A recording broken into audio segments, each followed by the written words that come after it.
Hello friends, स्वागत है आपका सुरमा ट्यूटोरियल के एक और नए वीडियो में। देखिए, इस वीडियो में हम लोग पढ़ेंगे हिस्ट्री, 12th हिस्ट्री के वीवीआई ऑब्जेक्टिव क्वेश्चन। देखिए, वीवीआई ऑब्जेक्टिव क्वेश्चन हमने शुरू किया था। इसका फर्स्ट पार्ट हमने 1 से 40 तक का क्वेश्चन जो है इम्पोर्टेंट क्वेश्चन, उसका वीडियो मैं पहले बना चुका हूँ। और जहाँ से रह गया था यानी 40 तक क्वेश्चन मैं आपको पिछले वीडियो में करवा चुका हूँ। ठीक है, टोटल 170 क्वेश्चन इस सीरीज में हम लोग पढ़ने वाले हैं। इस 70 क्वेश्चन को पढ़ने के बाद आपको एक भी क्वेश्चन इससे बाहर से पढ़ने की ज़रूरत नहीं है। आप 170 को पढ़ के जाइए, आपको एग्जाम में सारे क्वेश्चन टकराएंगे। ठीक है, मैं इतना दिन पहले आपको मॉडल पेपर आने से पहले ही आपको मैं वीवीआई क्वेश्चन करके दे दिया हूँ। इससे बाहर क्वेश्चन नहीं आने वाले हैं। ठीक है, चलिए अब आगे हम लोग शुरू करते हैं। ठीक है, अगर आप पिछला वीडियो नहीं देखे हैं तो इसका लिंक मैं इस वीडियो के डिस्क्रिप्शन में दे दूंगा या कमेंट बॉक्स में, कि आप हमारे चैनल पे विजिट करके भी आप देख सकते हैं। ठीक है, तो चलिए वीडियो को शुरू करते हैं। तो 41 नंबर जो क्वेश्चन हमारा है, ठीक है, वो क्या है, मनुस्मृति में कितने प्रकार के विवाह का वर्णन किया गया है? तो इसका सही आंसर है 8 प्रकार का वर्णन किया गया है मनुस्मृति में, 8 प्रकार का। ठीक है, चलिए अगला जो हमारा क्वेश्चन है, मौर्य साम्राज्य का प्रथम शासक तो चंद्रगुप्त मौर्य होगा। ठीक है, 322 ईसा पूर्व में, 322 ईसा पूर्व में या राजा बने थे। कौन? चंद्रगुप्त मौर्य, यानी नंद वंश के अंतिम शासक घनानंद को मार करके चंद्रगुप्त मौर्य ने 322 ईस्वी में मौर्य साम्राज्य की नींव रखी थी गुरु चाणक्य की मदद से। ठीक है, चलिए आपको ये भी क्वेश्चन पूछेगा कि चंद्रगुप्त मौर्य के प्रधानमंत्री कौन थे? तो विष्णुगुप्त, कौटिल्य या चाणक्य, तीनों एक ही नाम है। ठीक है, इस बात को आप लोग ध्यान में रखेंगे। या आपसे पूछ लेगा मौर्य साम्राज्य के संस्थापक कौन थे? तो चंद्रगुप्त मौर्य। ठीक है, बिंदुसार के बारे में बताना चाहूँगा थोड़ा सा। यह चंद्रगुप्त मौर्य के बेटा थे। ठीक है, इसके बाद ये शासक बनते हैं। और अशोक के बारे में बताना चाहूँगा कि बिंदुसार के बेटा अशोक थे और अशोक के बेटा महेंद्र थे। इस क्रम को आप लोग ध्यान में रखेंगे तो अच्छा रहेगा। ठीक है, देखिए मेरे वीडियो लंबा इसीलिए होता है क्योंकि मैं डिटेल में एक ही क्वेश्चन में कई क्वेश्चन आपको बताता हूँ। इस बात को आप लोग ध्यान में रखेंगे। चलिए, अशोक किस वंश का शासक था? तो इसका सही आंसर होगा, सॉरी नंद नहीं, मौर्य। ठीक है, इसका सही आंसर होगा मौर्य वंश के शासक था। ठीक है, तीसरा शासक था मौर्य वंश का। पहला चंद्रगुप्त मौर्य, दूसरा बिंदुसार, तीसरा अशोक। ठीक है, अगला जो हमारा क्वेश्चन है, अर्थशास्त्र के लेखक कौन है? तो इसका सही आंसर होगा कौटिल्य। ठीक है, कौटिल्य के अन्य दो नाम भी है और उसको विष्णुगुप्त और चाणक्य भी कहते हैं। तो तीनों में से कोई भी ऑप्शन में नाम हो सकता है, आप लोग कंफ्यूज बिल्कुल नहीं होइएगा। ठीक है, कलिंग युद्ध की लड़ाई कब लड़ेगी? बहुत इंपॉर्टेंट क्वेश्चन है, जिसका सही आंसर है 261 ईसा पूर्व में। ठीक है, 261 ईसा पूर्व में कलिंग की लड़ाई लड़ी गई। एक और बात बताना चाहूँगा, कलिंग की लड़ाई के बाद अशोक ने बिल्कुल मतलब हिंसा को त्याग दिया था, मार काट को छोड़ दिया था। ठीक है, इसके बाद बौद्ध धर्म अपना लिया और बौद्ध धर्म के प्रचार प्रसार में लग गया था। नेक्स्ट जो क्वेश्चन है, हर्यक वंश के संस्थापक कौन थे? तो हर्यक वंश के संस्थापक की बात करेंगे तो बिंबिसार। बिंबिसार में बड़ी कन्फ्यूजन होता है। ये बिंदुसार थे, ये मौर्य साम्राज्य के मतलब दूसरा शासक चंद्रगुप्त मौर्य के लड़का था। ठीक है, बेटा। किंतु बिंबिसार जो है ये आपको मगध पे शासन करने वाला पहला सम्राट थे। ठीक है, बिंबिसार। अगला जो हमारा क्वेश्चन बनता है, पाटलिपुत्र के संस्थापक कौन थे? उदयन थे। ठीक है, ये भी हर्यक वंश के ही थे। ठीक है, हर्यक वंश के पहला राजा बिंबिसार, दूसरा अजातशत्रु, तीसरा उदयन थे। ठीक है, एक और बात मैं बता दूँ, जैसे बिंबिसार जो है, ठीक है, बिंबिसार की हत्या अजातशत्रु ने करा था और उदयन अजातशत्रु की हत्या करके राजा बना था। ठीक है, तो इस वंश में एक दूसरे अपने पिता को मार करके राजा बना, इसलिए इस वंश को हम लोग हर्यक वंश को पितृहंता वंश कहते हैं। इस बार को भी ध्यान रखेंगे, पितृहंता वंश। ठीक है, एग्जाम में कई बार पूछा गया है, इसलिए मैं इसको आप बता दिया। ठीक है, कि हर्यक वंश को क्या कहते हैं? पितृहंता वंश। चलिए नेक्स्ट जो हमारा क्वेश्चन है, जो नेक्स्ट हमारा क्वेश्चन है, मुद्रा राक्षस की रचना किसने किया? तो सिंपल है, विशाख दत्त। मुद्रा मुद्रा राक्षस की रचना विशाख दत्त ने किया था। अब मैं कौटिल्य के बारे में पहले ही बता चुका हूँ कि इन्होंने अर्थशास्त्र के मतलब लिखा था अर्थशास्त्र को, और मेधास्तनी द्वारा इंडिका को लिखा गया था। इस बात को आप लोग बिल्कुल ध्यान में रखेंगे, ठीक है। वीडियो लाइक कर दीजिएगा, बिल्कुल कमेंट करके भी बताइएगा कि कैसी लगती है, तो मैं आगे आप लोगों के लिए और वीडियो ला पाऊँगा, ठीक है। और सब्जेक्टिव भी मैं कराऊँगा बिल्कुल ईजी वे में, ठीक है। चलिए अगला क्वेश्चन, इंडिका किसका यात्रा वृत्तांत है? तो मेगास्थनीज का है, ठीक है। चलिए अगला, मेगास्थनीज कौन था? तो राजदूत था। कौन था? राजदूत। सेलूकस निकेटर, क्या? सेलूकस निकेटर, ठीक है।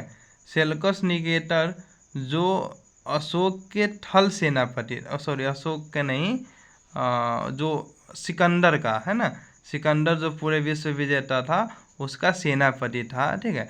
तो जब वैवाहिक संबंध सेलूकस निकेटर से बेटी से चंद्रगुप्त मौर्य का जब विवाह हो जाता है, ठीक है, तो ये राजदूत के रूप में मेगास्थनीज को सेलूकस निकेटर मौर्य के दरबार में भेज देते हैं। चलिए अगला जो हमारा क्वेश्चन है, प्रयाग प्रशस्ति की रचना हरिसेन ने किया था। किसने किया था? हरिसेन, जो कि समुद्रगुप्त के दरबारी कवि माने जाते हैं। आपसे क्वेश्चन भी ऐसा पूछा जा सकता है कि समुद्रगुप्त के दरबारी कवि कौन थे? तो हरिसेन, ठीक है। चलिए अगला जो हमारा क्वेश्चन बनता है कि भारतीय इतिहास का कौन सा काल स्वर्ण काल के नाम से जाना जाता है? तो इसका सही आंसर है गुप्त काल। ऐसा इसलिए कि गुप्त काल में हर क्षेत्र में विकास हुआ, जैसे कि सामाजिक, राजनीतिक, आर्थिक, धार्मिक, है ना, स्थापत्य कला, चित्रकला, हर क्षेत्र में बहुत तेज़ी से विस्तार हुआ, विकास हुआ। इसलिए इस काल को हम लोग, गुप्त काल को हम लोग क्या कहते हैं? स्वर्ण काल कहते हैं। इस बात को आप लोग समझे होइएगा। अगला क्वेश्चन है, समुद्रगुप्त की तुलना किससे की जाती है? तो सही आंसर है नेपोलियन।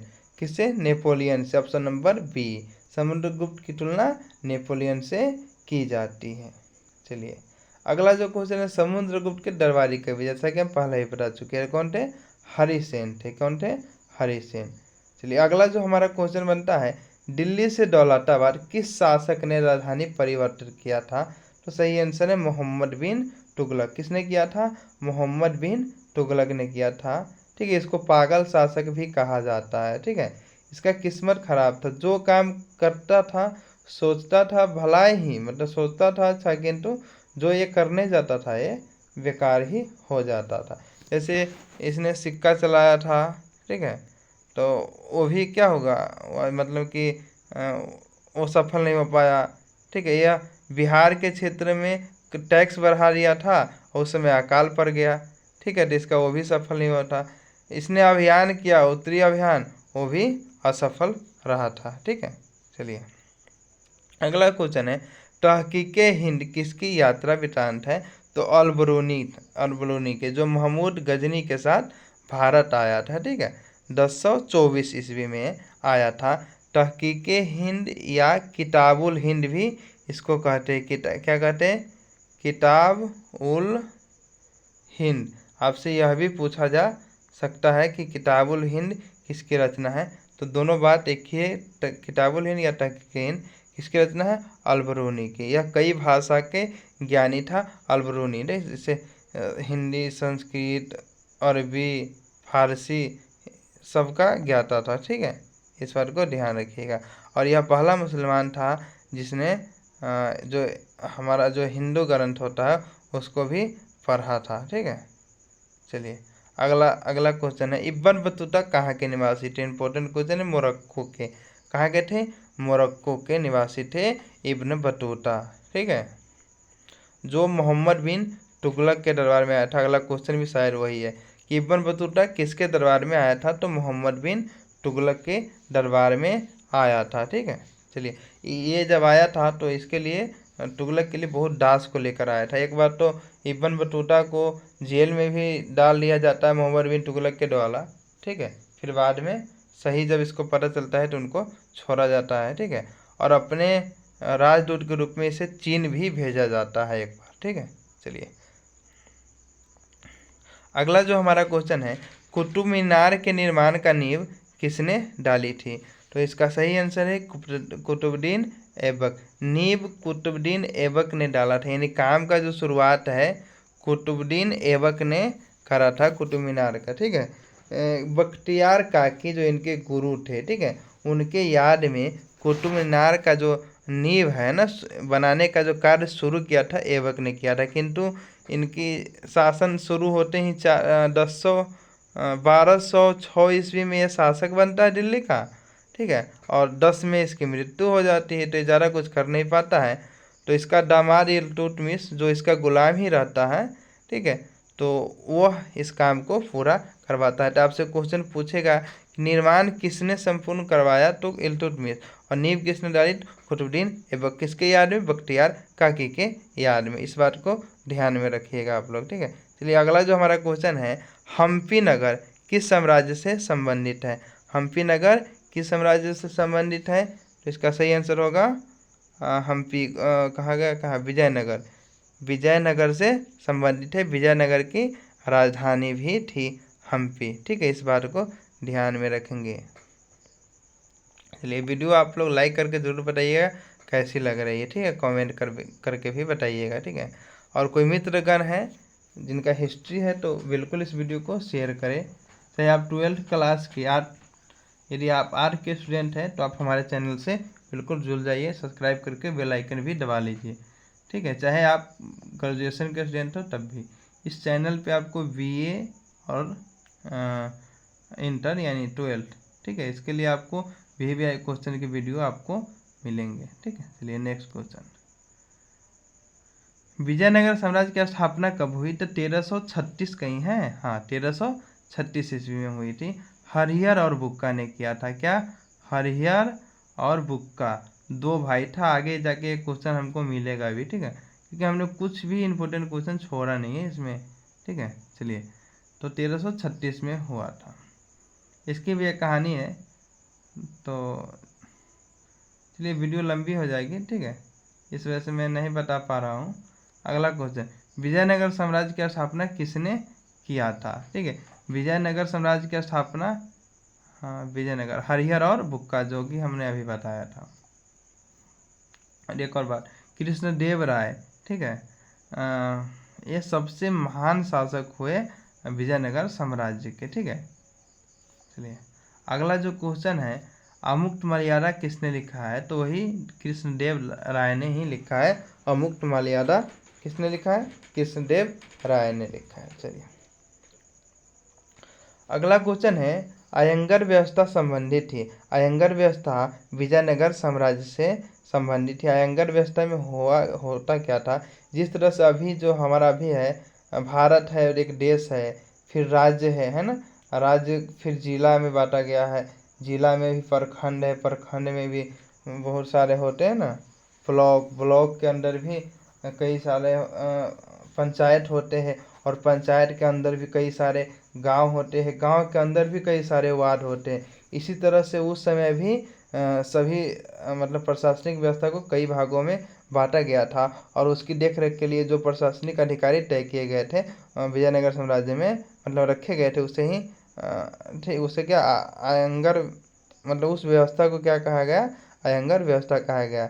और अयंगर जो व्यवस्था था, इसका जो पद होता था अनुवांशिक पद होता था। ठीक है, अनुवांशिक मतलब कि उसके पिता के बनने के बाद उसके पुत्र को उस नौकरी मतलब नौकरी मिलेगी। और अयंगर व्यवस्था में काम करने वाले अधिकारी को पैसे नहीं मिलते थे नगर, उस काम के बदले जमीन दी जाती थी उसको। ठीक है, चलिए अगला क्वेश्चन, सर्वप्रथम विजयनगर आने वाला विदेशी यात्री कौन था? तो इसका सही आंसर होगा निकोलो कुंती। क्या होगा? यही सबसे पहले विजयनगर आया था। क्या मैं तेज बोल रहा हूँ? इस बात को आप लोग बताइएगा कमेंट करके। ठीक है, हाँ, क्योंकि मैं बोलने लगता हूँ तो हमको खुद पता नहीं चलता है कि मैं क्या कितना बोल देता हूँ। चलिए अगला क्वेश्चन, प्रसिद्ध विरूपाक्ष मंदिर कहाँ स्थित है? तो इसका सही आंसर है हम्पी में, जो विजयनगर की राजधानी है। ठीक है, चलिए ये अभी कर्नाटक के क्षेत्र में पड़ता है। अभी के आप हिसाब से देखिएगा तो गोपुरम किससे संबंधित है? इसका सही आंसर है मंदिर से। ठीक है, मंदिर से। मंदिर के जो मुख्य द्वार होते थे ना, वहाँ पे कुछ जो डिजाइन बनाया जाता था उसे हम लोग क्या कहते हैं? गोपुरम कहते हैं, यानी मंदिर के द्वार। ठीक है, चलिए अगला क्वेश्चन, हरियर और बुक्का किस वंश के शासक थे? तो संगम वंश के। ठीक है, देखिए विजयनगर में 4 वंश हुए, संगम, सालुब, तुलुब, आरविडु। तो इसमें मुख्य रूप से ही 4 वंश थे। तो इसमें संगम वंश के हरियर और बुक्का थे। और कृष्णदेव राय की बात करें क्योंकि पूछता है तो वो तुल्लु वंश के थे।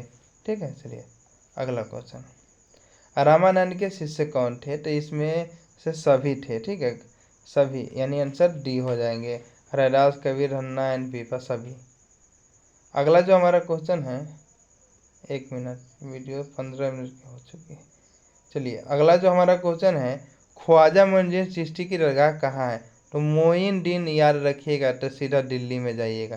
कहाँ है? दिल्ली में। ठीक है, शेख सलीम चिश्ती पूछे तो अजमेर में हो जाएगा, और ख्वाजा मोइनुद्दीन चिश्ती पूछे तो दिल्ली में। ठीक है, इस बात को ध्यान में रखिएगा।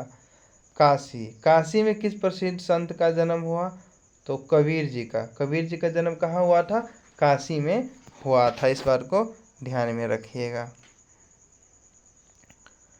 चलिए अगला क्वेश्चन है, सलीम चिश्ती की दरगाह कहाँ अवस्थित है? तो सलीम चिश्ती की दरगाह या पूछ ही दिया है, कहाँ है? अजमेर में। ठीक है, अजमेर में। अगला जो हमारा क्वेश्चन है, भक्ति आंदोलन का उत्तर भारत में आरंभ किसने किया था? तो इसका सही आंसर होगा कबीर, चैतन्य नहीं है, सब नहीं होगा, क्या होगा? रामानंद। क्या होगा? रामानंद। ठीक है, इस बात को याद रखिएगा आप लोग। संत कबीर का जन्म कहाँ हुआ था? संत कबीर का जन्म हुआ था, संत कबीर जी का जन्म पूछे। 1 मिनट, इस क्वेश्चन का आंसर आप लोग कमेंट करके बताइएगा, नहीं तो मैं कमेंट कर दूंगा, अभी मुझे ध्यान नहीं है। वैसे मेरे अनुसार कबीर जी का जन्म वाराणसी ही होगा। ठीक है, किंतु आप लोग कमेंट करके जरूर, मैं श्योर नहीं हूँ इस क्वेश्चन पे। चलिए नेक्स्ट क्वेश्चन, बंगाल में भक्ति आंदोलन का प्रसार किस संत ने किया था? तो बंगाल में चैतन्य ने किया था, चैतन्य ने। चलिए अगला जो क्वेश्चन है हमारा, तलवंडी किसका जन्म स्थान है? तो गुरु नानक जी का। किसका है? गुरु नानक जी का। ठीक है, चलिए अगला जो हमारा क्वेश्चन है, बीजक में किसका उपदेश संग्रहित है? तो बीजक में एक किताब है, ठीक है ना, बुक है, बहुत बड़ा ग्रंथ है जिसमें कबीर जी का उपदेश संग्रहित है, तो इसका आंसर हो जाएगा कबीर। ठीक है, अगला जो हमारा क्वेश्चन है, मीरा किसकी भक्त थी? तो कृष्ण जी की थी। मीरा किसकी भक्त थी? कृष्ण जी की, ऑप्शन बी सही है। ठीक है, अगला जो हमारा क्वेश्चन है, अकबर ने दीन इलाही कब शुरू किया था? अकबर ने दीन इलाही 1582 में शुरू किया। देखिए कहीं कहीं 81 भी लिखा रहेगा। ठीक है, क्या? 1581 से 82। ठीक है, तो कोई भी ऑप्शन में हो तो आपको दोनों नहीं देगा, 81 या 82 ही देगा। ठीक है, तो आंसर क्या हो जाएगा? यही दोनों हो जाएगा। ठीक है, चलिए अगला क्वेश्चन है और आज का लास्ट क्वेश्चन है, अकबर का वित्त मंत्री कौन था? तो इसका सही आंसर है टोडरमल। टोडरमल क्या है? अकबर का वित्त मंत्री है। ठीक है, तो चलिए आज का वीडियो यहीं पे अंत करते। क्वेश्चन तो और है कराने के लिए बहुत, हमने बताया ना इस सीरीज में आपको हम 170 क्वेश्चन कराने वाले हैं। ठीक है, तो किंतु वीडियो लंबी हो जाती है, तो ऐसे में क्या होता है, थोड़ा मैं आपको बता दूं कि वॉच टाइम बहुत कम आता है ना, ऑडियो रिटेंशन कम आता है, आप लोग पूरा वीडियो देखते भी नहीं, कई लोग देख के छोड़ देते, इस वजह से थोड़ा सा दिक्कत हो जाती है। तो आप लोग वीडियो को पूरा देखा कीजिए, और आप लोग कमेंट करिएगा, जितना लंबा आप लोग कहेंगे तो एक ही वीडियो में पूरा 170 क्वेश्चन ख़त्म कर दूंगा, किंतु इससे आप लोगों के ऊपर है, आप लोग कमेंट करके ज़रूर बताइएगा। ठीक है, और 81 से हम लोग कल के वीडियो में पढ़ेंगे। इससे मतलब एक और वीडियो मैं बना चुका हूँ 1 से 40 तक। पहला वीडियो जो बना हमारा 1 से 40 तक का क्वेश्चन है, दूसरा वीडियो 40 से 80 तक क्वेश्चन है, फिर 80 से 120 तक, ऐसे कर करके हम लोग सभी क्वेश्चन को देख लेंगे। चलिए तो मिलते हैं नेक्स्ट वीडियो में। अभी तक हमारे साथ बने रहे वीडियो में, इसके लिए बहुत बहुत धन्यवाद। चलिए, जय हिंद, जय भारत, थैंक्स फॉर